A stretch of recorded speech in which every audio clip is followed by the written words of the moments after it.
अतिशय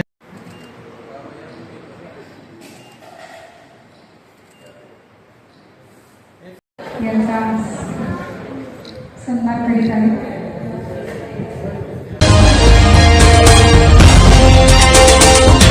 राहिलेले असतात.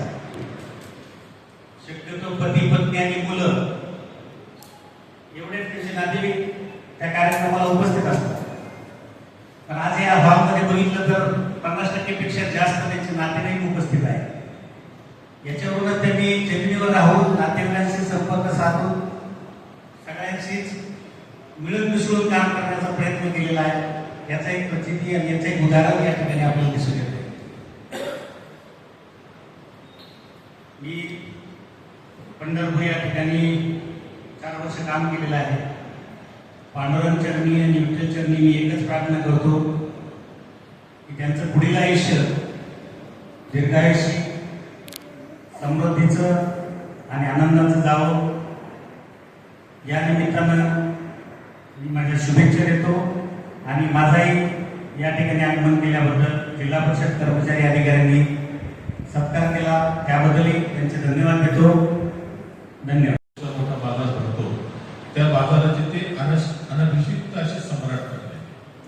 म्हणजे ज्या ठिकाणी एक पैसा नव्हता त्या ठिकाणी शेती घेतली, घर बांधलं, आपले शिक्षण केले. सर्व अशा प्रकारे आईवडिलांची प्रचंड पुण्याई प्रचंड मेहनत.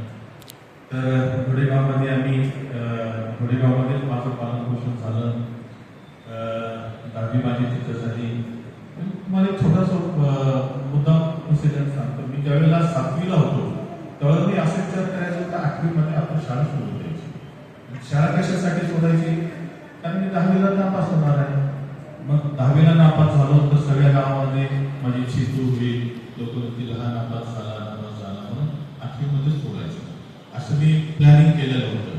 परंतु आमचे वडील, आमचे मोठे बंधू यांच्या धाकामुळं ते शक्य झालं नाही. 10वीमध्ये मी फार चांगला अभ्यास केला, फार प्रचंड अभ्यास केला. गणितमध्ये मी अतिशय ढव, अक्षरशः आमचे घेणारे सर होते ते नेहमी म्हणायचे हा फार ढव मुलगा आहे. ह्या शब्दामध्ये ते माझी ओळख करून द्यायचे. परंतु गणितामध्ये अभ्यास केला, गणितामध्ये फार चांगले मार्क्स मिळाले. मी त्यावेळेला शाळेमध्ये दुसरा आलो. नंतर जो प्रवास सुरू झाला तो कधीच थांबला नाही. 12वीला डिस्टिंक्शनमध्ये आलो, ग्रॅज्युएशन केलं, एग्रीकल्चर इंजिनिअरिंग